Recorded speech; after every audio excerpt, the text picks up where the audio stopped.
Soldats, nounous, musiciens, aides-soignants, les robots sont de plus en plus présents et humanisés. Ils nous fascinent, mais nous inquiètent aussi. Comment sont-ils nés et quel est leur futur ? C'est en 1920 qu'apparaît pour la première fois le mot robot dans une pièce de théâtre de science-fiction écrite par l'écrivain tchèque Karel Čapek. Dérivé du mot slave robota qui signifie travail, corvée, il est utilisé pour nommer un des personnages, un serviteur mécanique à l'aspect humain. Rapidement, d'autres figures robotisées apparaissent.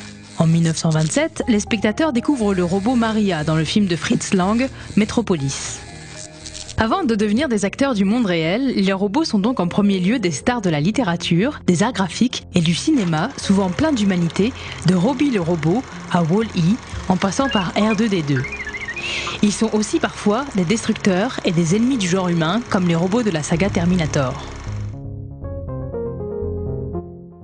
Entre-temps, dans les années 50, mathématiciens et ingénieurs se sont intéressés au sujet, tel l'américain Joseph Engelberger, et une nouvelle science a vu le jour, la robotique. Le robot est désormais une machine qui bouge, commandée par un ordinateur. Elle se distingue des autres machines par une capacité propre à décider de son mouvement. Un drone n'est pas un robot dès lors que ses déplacements sont commandés par un humain, un robot ménager encore moins. Au fil des décennies, le robot a trouvé sa place dans de nombreux domaines d'application. Industrie, exploration spatiale et maritime, médecine, etc. Le premier robot du monde réel s'appelle Unimate. Il s'agit d'un robot industriel créé en 1961 par l'inventeur américain George Devol pour les chaînes d'assemblage de General Motors. En 1996, le robot part dans l'espace. Sojourner explore la planète Mars, force son sol et analyse les roches. Dans les années 2000, le Da Vinci, robot assistant du chirurgien, apparaît dans les blocs opératoires. Par la suite, des robots mobiles sont conçus pour intervenir dans des milieux hostiles comme Big Dog, un quadrupède porteur de charges lourdes testé par l'armée américaine en Afghanistan. On estime le nombre total de robots industriels dans le monde à environ 1,6 million. Alors que l'on produisait 69 000 robots par an en 1998, nous devrions aujourd'hui dépasser les 200 000 robots par an. À partir des travaux du roboticien australien Rodney Brooks, de nombreux types de robots entrent dans notre quotidien dans les années 2000. Certains imitent les animaux de compagnie, comme Aibo, le chien commercialisé entre 1999 et 2006. Il fait fureur au Japon, malgré son prix élevé. D'autres sont des humanoïdes, c'est-à-dire de forme humaine. C'est le cas d'Asimo, robot d'une grande habileté manuelle et doté de reconnaissance vocale et visuelle. Peu à peu, ces robots amis se perfectionnent, tel le robot peluche Paro, qui interagit émotionnellement avec les personnes âgées ou vient à l'aide des jeunes autistes ou des malades d'Alzheimer. Ou encore Nao, dont une version a été achetée par la ville d'Issy-les-Moulineaux pour ses maisons de retraite. Pepper, au Japon, est comme un membre de la famille. Ce robot parle 17 langues et peut tenir compagnie en conversant pendant 12 heures. Les robots ont commencé, on va dire, au milieu du XXe siècle, en même temps que l'invention de l'ordinateur. Et c'est pour ça que peut-être comme date de référence pour essayer de se repérer dans l'évolution des robots, eh bien on peut avoir une date qui les repérait pas par rapport à une date après le Christ, after Christ, mais after computer. Et en particulier, après l'invention de l'ordinateur, qui a été faite par plusieurs personnes en même temps, mais en particulier à laquelle a contribué quelqu'un d'une extrême importance scientifique et sociétale et pour l'humanité, qui est Alan Turing. Et qui non seulement a été l'un des inventeurs de l'ordinateur, mais aussi l'un des inventeurs de l'intelligence artificielle.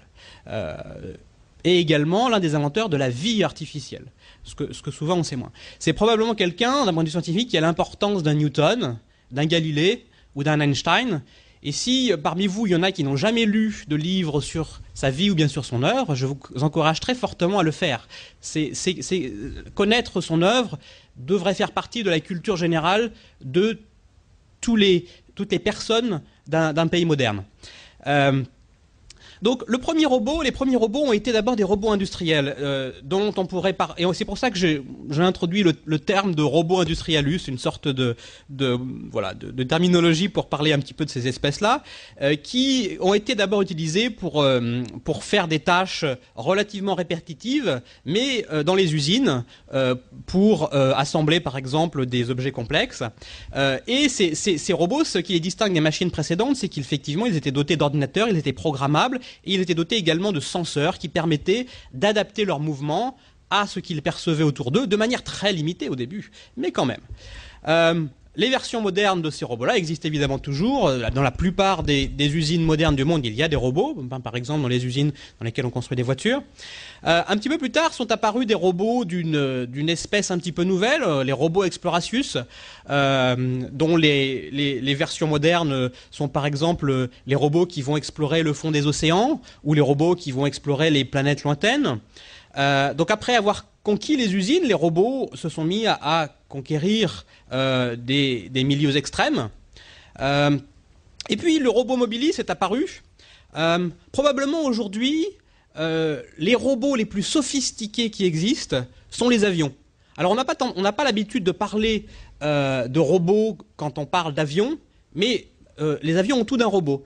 Ce sont des objets qui sont dotés de moteurs très puissants, de capteurs dans tous les sens, et dans lesquels l'informatique fait pratiquement tout. C'est-à-dire qu'aujourd'hui, les avions de ligne sont tous équipés de systèmes qui leur permettraient de transporter des voyageurs sans presque aucun risque, sans aucun pilote. Vous rencontrerez beaucoup de pilotes d'avions qui vous diront qu'aujourd'hui, on laisse les pilotes dans les avions principalement pour rassurer psychologiquement les passagers. Mais en ce sens, dès aujourd'hui, on confie notre vie très régulièrement, tous les jours, à des robots, dont les robots les plus sophistiqués que sont les avions, qui sont capables de prendre des décisions complexes en cas d'urgence et de manière autonome. Évidemment, heureusement, avec toujours des humains qui surveillent ce qu'ils font en cas d'imprévu. Mais ça ne garantit pas que l'humain va avoir une décision meilleure que le robot d'ailleurs. Et puis, il commence à arriver sur la route. Un certain nombre de voitures intelligentes, capables de conduire toutes seules, commencent à faire leur apparition. Depuis quelques années, les robots sont en train d'apparaître dans nos maisons. Parmi ces robots, une première espèce relativement simple finalement, qui est représentée par exemple par les robots aspirateurs ou les robots tondeuses, qu'on trouve maintenant d'ailleurs dans toutes les grandes surfaces de bricolage. Donc c'est vraiment devenu quelque chose de très commun. Tout le monde n'en a pas évidemment, mais c'est un produit qui est devenu totalement standard. Alors c'est pas si surprenant que ça parce que finalement ces robots aspirateurs, donc ces robots qui vont aller aspirer, se déplacer, aspirer la poussière dans toute sa maison, d'un point de vue technologique, ils sont pas très différents d'une machine à laver. C'est un petit peu des machines à laver à roues. Et sans avoir une intelligence formidable, par exemple les premiers robots aspirateurs qui existent, ils se déplacent un petit peu au hasard dans la maison, pourvu qu'elle soit plate et qu'il n'y ait pas des recoins partout, eh bien ça suffit pour aspirer de manière assez efficace pour que les gens soient contents. Alors, une espèce plus surprenante et dont on entend beaucoup parler dans la presse, dans un certain nombre de livres, dans le discours d'un certain nombre de chercheurs et d'ingénieurs, dans l'activité d'un certain nombre d'entreprises, sont les robots Domesticus Socialus. Alors le robot Domesticus Socialus, c'est celui qui part à la conquête de nos salons, mais qui fait des choses beaucoup plus avancées qu'aspirer la poussière. C'est celui dont on pourrait imaginer, dans un futur peut-être pas si éloigné, qui pourrait nous aider dans les menus travaux de la maison. Par exemple, nous aider à monter un meuble en kit. C'est celui qui pourrait aider une personne handicapée à se déplacer toute seule chez elle, sans avoir besoin en permanence de demander l'aide de quelqu'un d'autre. Par exemple, se lever à partir d'un canapé, puis l'emmener jusqu'à la cuisine. C'est celui qui pourrait aider le personnel socio-médical à maintenir les personnes âgées à la maison, surveiller si elles ne se sont pas cassées la figure, leur discuter avec elles tout au long de la journée, leur préparer à manger, faire la vaisselle. C'est celui qui, dans les écoles ou dans les maisons, pourrait jouer avec les enfants à des jeux variés, ce qui, il n'est pas la peine de demander aux enfants. Découvrir qu'un produit correspond toujours à un besoin. et qu'un besoin peut être analysé, décortiqué, afin d'y répondre au mieux, avec le produit le mieux approprié. Avoir la charge de l'entretien d'un foyer, d'une habitation, relève parfois d'une activité intense. Cela implique de s'organiser et de gérer les temps consacrés à chacune de ces tâches. Les automatiser peut devenir un soulagement dans les périodes où nous sommes le plus occupés. Dans les films de science-fiction, les robots font la vaisselle ou effectuent des services à la personne. Alors la problématique, et la question que l'on peut se poser, quel est l'intérêt de robotiser les tâches?